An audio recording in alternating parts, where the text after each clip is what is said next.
जय श्री गुरुदेव। आज मैं श्रीमद् भागवत महापुराण के स्कंद 9 को रखने के लिए आप सबके सामने जा रहे। तो हम देखते हैं भागवत महापुराण में सुखदेव जी महाराज बड़ी प्रेम से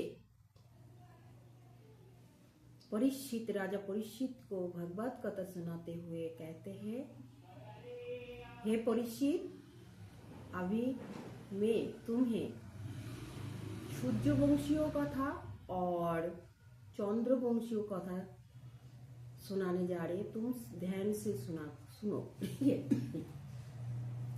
तो बहुत प्रेम से परीक्षित महाराज भागवत कथा सुन रहे थे, जो देख के सुखदेव जी प्रभु बहुत खुश हो गए। अब हम देखते जो सूर्यवंशियों कथा आगे पहले क्यों बताया, सबसे पहले क्यों बताया, इसलिए भगवान सूर्यवंशियों में भगवान श्री राम अवतार लिए थे। ठीक है, तो ये जो भगवान राम ये मर्यादा पुरुषोत्तम थे, और हमारे चंद्रवंशियों में मेरे प्रभु मेरे कृष्ण मेरे गोविंद जन्म लिए थे। ठीक है, तो हमारे जो श्री कृष्ण है, हमारे श्री कृष्ण प्रेम के प्रतीक है, प्रेम पुरुषोत्तम पुरुष। ठीक है, तो अगर हम श्री राम जी को नहीं जानेंगे, राम जी के प्रति प्रेम नहीं आएंगे हम सबके दिल में, तो हम कृष्णा का जो लीला, कृष्ण जो कथा है, हम नहीं समझ पाएंगे। तो सबसे पहले हमें भगवान राम जी के प्रति प्रेम भक्ति लाना है। जब हमारे दिल में भगवान श्री राम के प्रति प्रेम भक्ति जागृत होगा, तभी हमारे दिल में कृष्ण जी के प्रति प्रेम भक्ति जागृत होगा, क्योंकि राम जी की दूसरी रूप है कृष्णा। ठीक है, तो हम सूर्यवंशियों का कथा आगे करते हैं, बोलने मतलब जा रहे। तो सूर्यवंशियों में हम देखते हैं, जब राजा ने पूछा सूर्यवंशियों कथा सुनाने के लिए बहुत इच्छा है, तब सुखदेव जी महाराज कहते हैं, ये जो है ना सूर्यवंश बहुत बड़ा वंश है, वंशों की कथा अनेक दिन तक अगर मैं कहूँ ना, सुखदेव जी कहते हैं परीक्षित, अगर ये सूर्यवंशियों कथा मैं बहुत दिन तक कहूँ तो इसका अंत नहीं होगा। संक्षेप में तुम्हें कथा सुनाता हूँ, तुम सुनो। आदि नारायण परमात्मा की नाभि कमलों से उत्पन्न हुआ। ठीक है, आदि नारायण परमात्मा की नाभि से कमल उत्पन्न हुआ, जो मतलब जो नारायण भगवान है उसके नाभि से जो कमल उत्पन्न हुआ, कमल में ब्रह्मा जी को काट हुई। ठीक है, ब्रह्मा जी के पुत्र मारीच ऋषि हुई, मारीच ऋषि के पुत्र कश्यप हुई, और कश्यप ऋषि के पुत्र विवस्थान सूर्य है। ठीक है, उनके यहाँ व्यवस्थान मनु का प्रकट हुआ है। व्यवस्थान मनु को इक्ष्वाकु पोषद कपि पुरुष नृग नारी शयंत इत्यादि अनेक राजा हुई। एक एक वंश वर्णन किया है यहाँ पे। इक्ष्वाकु के वंशों में श्री राम प्रकट हुई है। ठीक है, मोनु महाराज के पुत्र नवक हुआ है, नवक के वहां पे नाभक का जन्म हुआ, नाभक। ठीक है, नाभक के यहाँ भक्तराज अम्बरीश महाराज का प्रकट हुई। अब मैं अम्बरीश महाराज का कथा सुनाने जानी। ये जो अम्बरीश महाराज है ना, वो बहुत बड़ा धर्मात्मा था, बहुत भक्त था, बहुत बड़ा भक्त था भगवान श्री नारायण जी का। ठीक है, तो भगवान उनके भक्ति से इतना प्रसन्न हो गया था, जो उनको रक्षा के लिए सुदर्शन चक्र उनके पीछे लगा दिया था। ठीक है, तो ये अम्बरीश जो है ना, ये बहुत अच्छे से भगवान को सेवा करते थे। उनकी पत्नी और वो दोनों मिलकर एकादशी का व्रत भी करते थे। ठीक है, तो इनका काम ही था भगवान की सेवा, भगवान के चरण कमलों में का तुलसी सेवन करना, भगवान के चरण कमलों के पुष्पों का अपने नयनों में सर पे लगाना, उनके भगवान के मंदिर को साफ करना, हर तीर्थ स्थान दर्शन करना, अपने कानों को भगवान के भजन सुनाने के लिए लगाया था, अपने आंखों को भगवान के दर्शन करने में लगाया था, अपना जीवा को भगवान के चरण कमलों में अर्पित तो तुलसी दल सेवन करने में लगाया था, ठीक है। अपने दोनों हाथ भगवान की सेवा में लगा, अपने चरणों को अमरीश महाराज अपने चरणों को, हाँ, हर तीर्थ स्थान घूम के भगवान के दर्शन करने में लगाया था। तो ऐसा अमरीश महाराज जो भगवान के भक्ति इतना करते थे, वो भगवान के ये एकादशी का व्रत भी करते थे अपनी पत्नी के साथ। तो एक बार वो एकादशी का व्रत रखा था, तो उस टाइम दूसरे दिन जब एकादशी का पारण होता है ना, द्वादशी के दिन, तो उस टाइम ना वो दुर्वासा ऋषि आ गए थे और बोले थे, राजा मैं आपके साथ ही पारण करेंगे, अब मैं ना स्नान करने के लिए गंगा में जा रही। स्नान करने आने के बाद उनको टाइम लग गया, तो फिर इधर ना पारण के टाइम निकाल जा रहे थे, तो ना अमरीश को चिंता हुआ। तो उनका गुरुदेव था, गुरुदेव से आज्ञा लेकर ना वो ना पानी से मतलब जल से पारण करने लगे। उसी टाइम दुर्वासी ऋषि आ गए और देखा पारण कर रहे राजा, तो गुस्सा आ गए। तो फिर उनकी जटा से ना एक जटा तोड़ के फेंका और एक मतलब राक्षस जैसे दैत्य उत्पन्न हो गए और राजा को मारने के लिए गया। फिर सुदर्शन चक्र तो राजा को रक्षा करते हैं, तो सुदर्शन चक्र आए और वो उसको मार दिया, वो दैत्य को मार दिया। और जो दुर्वासा ऋषि के पीछे भागा, दुर्वासा ऋषि के मारने के लिए, तुम मेरे भक्तों को ऐसे करेगा। तो दुर्वासा ऋषि तब क्या करेगा, भागते भागते कैलाश में गया बाबा के पास। बाबा बोला मैं कुछ नहीं कर सकती। फिर भागते भागते ब्रह्मा जी के पास गए दुर्वासा ऋषि। ब्रह्मा जी बोले मैं भी कुछ नहीं कर सकता, अब नारायण जी के पास जाओ। फिर भागते भागते नारायण जी के पास गए, प्रभु मुझे क्षमा करिए, मुझे आपके भक्त का अपराध हो गया, परम वैष्णव का अपराध हो गया, मुझे क्षमा करिए। इसलिए ना कभी किसी वैष्णव का अपराध मत करिए, कभी कोई वैष्णव का अपराध कभी मत करिएगा, वैष्णव अपराध कभी मत करिएगा। तो प्रभु के आगे हाथ जोड़े, प्रभु मुझे क्षमा कर दीजिए। लेकिन प्रभु ने बोला आपने मुझे भक्तों को अपमानित तो किया, मेरे भक्तों के ऊपर मतलब आप अपराध हो गए, तो मेरे भक्तों के पास जाओ, अगर मेरे भक्तों आपको क्षमा करेंगे ना तो मैं भी क्षमा कर देंगे। तो भक्ति भक्ति अमरीश के पास गया, सुदर्शन चक्र उनके पीछे पीछे ही भाग रहे मारने के लिए। तो अमरीश के पास जी चरण में जाकर बैठ गए, मुझे क्षमा कर दो। तो राजा अमरीश तो बहुत धार्मिक पुरुष थे, वो गुरुजनों को बहुत श्रद्धा भक्ति करते। तो बोल रहे क्या कर रहे हो प्रभु, आप मेरे चरण की उपमा कर रहे हो, आप तो मेरे गुरु समान होना, तो आप मुझे क्षमा करिए। आज सुदर्शन चक्र का आज्ञा दिए, सुदर्शन चक्र इन्हें माफ कर दो। तो सुदर्शन चक्र तब शांत हो गया। अमरीश के इतना प्रेम अमरीश का था, मैं सबके प्रति प्रेम था। ये है राजा अमरीश का कथा। और तब ना उस टाइम ना दुर्वासा ऋषि अमरीश से क्षमा मांगे और उनको ढेर सारे आशीर्वाद देके वो तपोवन में मतलब चले गए। तो फिर ये है राजा अमरीश की कथा, ठीक है। तो हाँ आगे जाकर हम और एक कथा बोलना चाहते हैं, वो है अब मैं सूर्यवंशियों कथा मतलब श्री राम जी की कथा बोलने के पहले मैं गंगा अवतार की कथा आप सबके सामने रखना चाहते हैं, क्योंकि ये भी है ना जो ये रघुवंशियों कथा है, ठीक है। तो गंगा मैया को ये संसार में लाने के लिए जो कोशिश हुआ है उसके बारे में मतलब सुखदेव जी महाराज परीक्षित को सुनाए, वही मैं आप सबके सामने रखने के लिए जा रहे हैं। तो यहाँ पे ना राजा सागर, ठीक है ना, राजा सागर ने अश्वमेध यज्ञ किया था। तो यज्ञ में ना जो घोड़ा छोड़ा जाता है, उस घोड़ा को ना राजा इंद्र ने पकड़ के ना कपिल ऋषि के आश्रम में रख दिया था, ठीक है, के बन के रख दिया था। तो फिर जो राजा सागर के जो पुत्र है 60,000 पुत्र ना भागते मतलब बोला है जाओ घोड़ा को ढूंढ के ले आओ। तो घोड़ा को सारा पृथ्वी भी खोज डाला, कहाँ पे नहीं मिला 60,000 पुत्रों को घोड़ा को। तो फिर किया, गुस्से में इतना क्रोध आ गया उस 60,000 पुत्रों को, तो ना पृथ्वी में ना ऐसे खोद मारा, धक्का मारा, तो फिर से सागर उत्पन्न हो गया, इतना सारे सागर, ठीक है। तो फिर नहीं मिला, तो फिर दोबारा कोशिश करने लगा ढूंढने का। फिर ढूंढते ढूंढते कपिल ऋषि के पास गए और देखा उनके पीछे वो घोड़ा बांधा हुआ है। तो फिर वो लोग 60,000 पुत्रों ने सोचा, सागर के 60,000 पुत्रों ने सोचा कपिल ऋषि चोरी किया होगा घोड़ा को, ये गोपाल घोड़ा को। तो फिर उन्होंने ना कपिल ऋषि को मारने के लिए गए। फिर कपिल ऋषि तो बहुत धर्मात्मा था, भगवान के ध्यान नहीं लगा देते, भक्ति करते थे भगवान की। तो फिर जब आँख खुला तब उनके आंखों की जो रोशनी है उनके ऊपर पड़ते वो सब जल के भस्म हो गया और फिर राख हो गए उन कपिल ऋषि के आशीर्वाद। फिर उस टाइम उनके पिता सागर को जब पता चला ना, सागर ने अंशुमान मतलब उनके पोता को भेजा, अंशुमान जाओ जाके वो देखो क्या हुआ। फिर अंशुमान आए और अंशुमान भी बहुत धार्मिक पुरुष थे, ठीक है ना। कई कपिल ऋषि के चरण में गिर गए और प्रार्थना किया, अपने घोड़ा को हमें दीजिए, हमें अश्वमेध यज्ञ को कंप्लीट करना है। तो बोला और मेरे ये जो पिता और इनको उद्धार कैसे करेंगे, आप थोड़ा बता दीजिए।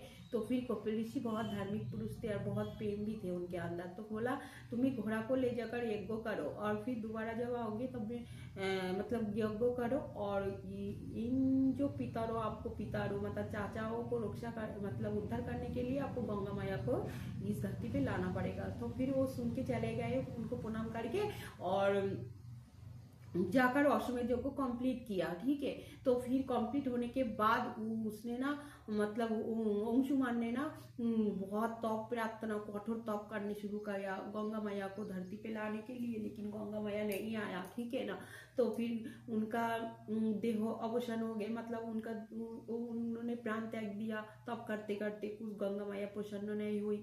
फिर उनके पुत्र दिलीप भी तप करने लगा गंगा मैया को प्रसन्न करने के लिए, बहुत घोर तप किया, लेकिन वो भी खुश नहीं कर पाए गंगा मैया को। फिर उनके दिलीप के जो पुत्र है ना, उनका नाम भागीरथ था। भागीरथ बहुत कोशिश किया, कोशिश करने के बाद बहुत तप किया, तप करने के बाद ना गंगा मैया गंगा मैया ना प्रसन्न हुई और गंगा मैया उनको दर्शन दिया और बोला बेटा बोलो क्या हुआ। बोला है पुत्रो क्या हुआ बोलो। तो फिर उसने बोला माँ हाँ आपको जगत धरती पे आना है, लेकिन मेरे पितरों को रक्षा करना है, उद्धार करना है, ठीक है, आपकी स्पर्श से वो उद्धार हो सकता है। तो फिर उसने क्या किया, उसने मतलब माँ को प्रार्थना किया। माँ ने बोला देखो बेटा पुत्रो, ये मैं अगर धरती पे जाएंगे तो मेरे तेज जो है ना वो धरती माया मतलब बर्दाश्त नहीं कर पाएंगे, फट जाएंगे। तो मेरे बेग को पकड़ मतलब रखने के लिए किसी को होना चाहिए। तो बोला इसके लिए तो भोले बाबा का पी है मेरे भोले। तो मेरे भोले बाबा बोलो तो ठीक है। तो माँ बोला है तो भोले बाबा को खुश कर लो, तब तक प्रसन्न कर लो। फिर वो तप करने लगे भोले बाबा को प्रसन्न करने के लिए। भोले बाबा प्रसन्न हो गए। बाबा ने बोला ठीक है मैं गंगा मैया को मेरे जटा पे धारण कर लेंगे। तो फिर गंगा मैया को प्रार्थना किया, गंगा मैया आए बाबा की जटा में।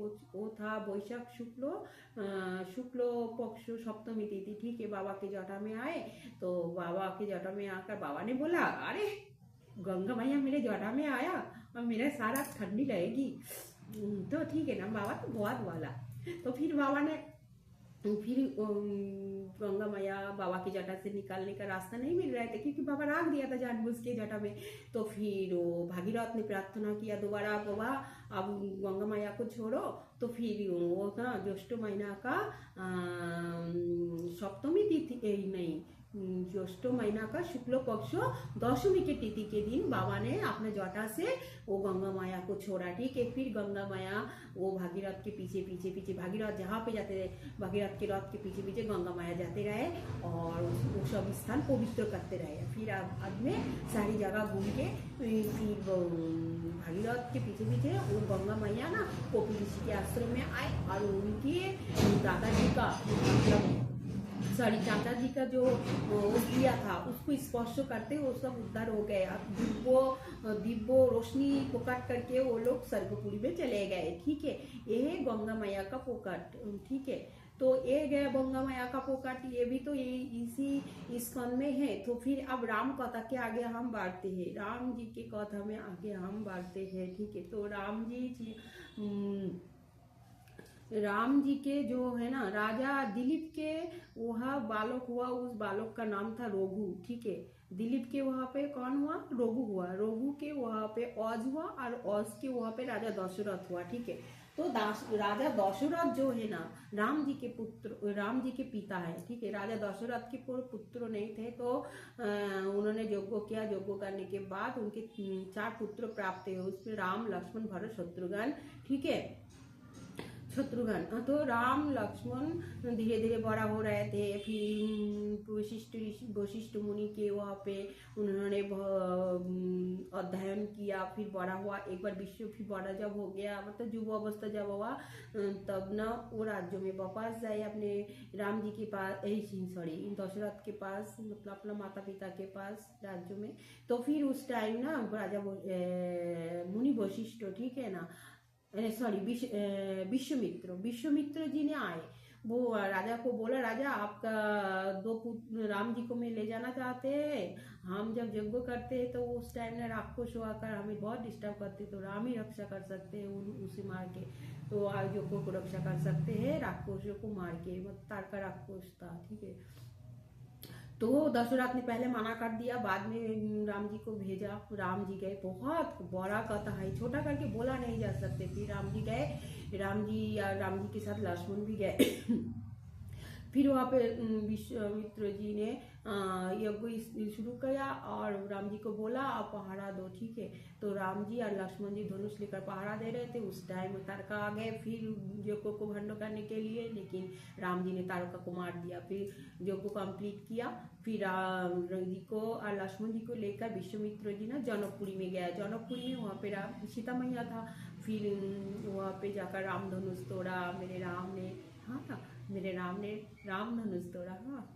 फिर सीता मैया के साथ उनका विवाह हुई, लक्ष्मण भरत शत्रुघ्न, जैसे लक्ष्मण के साथ उर्मिला का, फिर भरत के साथ भी उनके 4 बेटियों के साथ उनका साथ मतलब शादी विवाह हो गए, ठीक है। विवाह के बाद जब रास्ते से आ रहे थे, मतलब रथों से आ रहे थे अयोध्या में, ठीक उस टाइम ना बाबा भोलेनाथ सॉरी परशुराम जी आए। परशुराम जी प्रभु का आशीर्वाद लिया और बोला प्रभु आपने ही राम धनुष तोड़ा, तो प्रभु ने उनको भी आशीर्वाद दिया, उन्होंने प्रभु को प्रणाम किया। फिर राज्यों में गए, राज्यों में जाकर धूमधाम से बहुत खुश, सब राज्य में सब खुश है।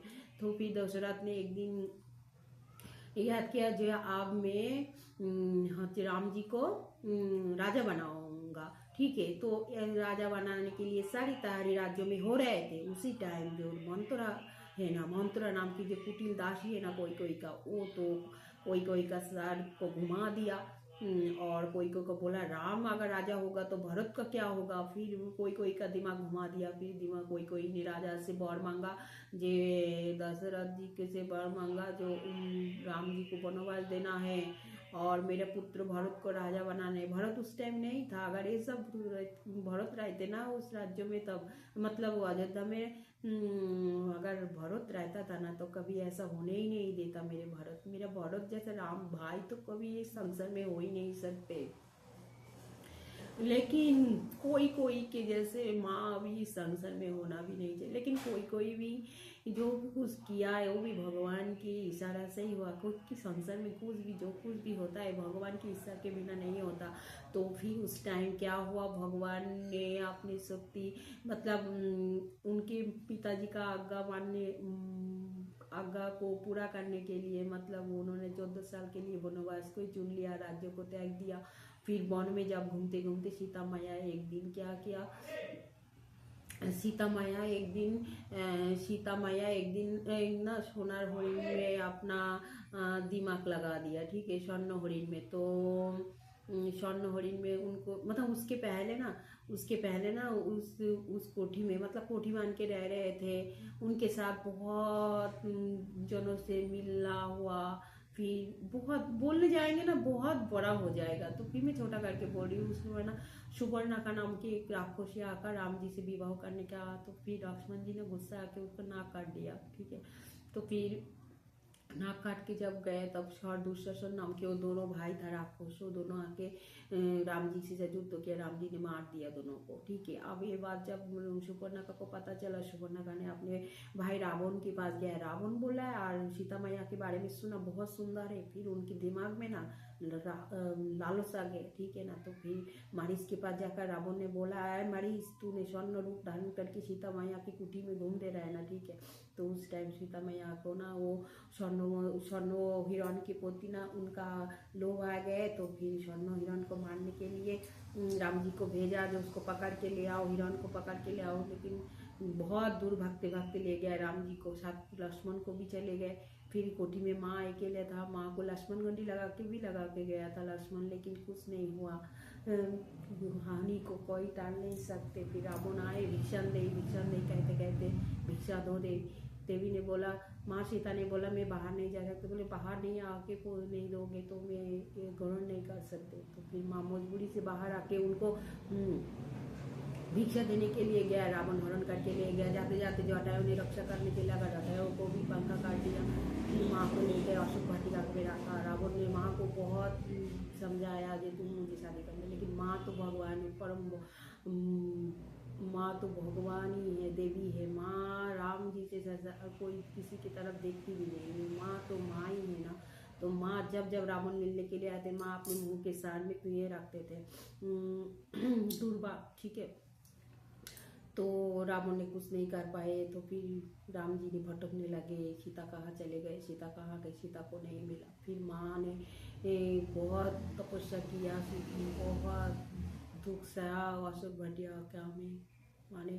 माँ ने रावण की तरफ देखा भी नहीं। रावण तो बहुत दुष्ट राजा था। फिर मेरे राम ने हनुमान जी के सहायता से सुग्रीव से मिला। फिर उन्होंने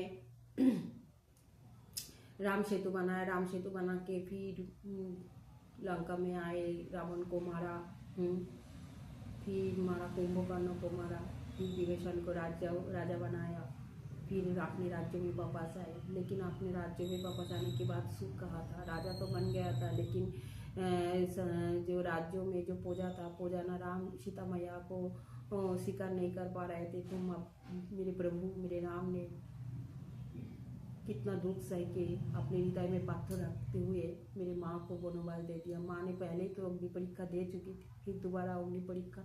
माँ कितने बार अग्नि परीक्षा देते। मेरी माँ जंगल में गए और वाल्मीकि आश्रम में, उस टाइम माँ गर्भवती थे। माँ वाल्मीकि जी के आश्रम में जाकर अपना जीवन बिताया और लव कुश को जन्म दिया। लव कुश जब बड़ा हो गया, माँ ने राम जी को लव कुश को समर्पित करके धरती मैया को समा गया। मेरी सीता मैया जैसा माँ संसार में होना चाहिए हर घर घर में।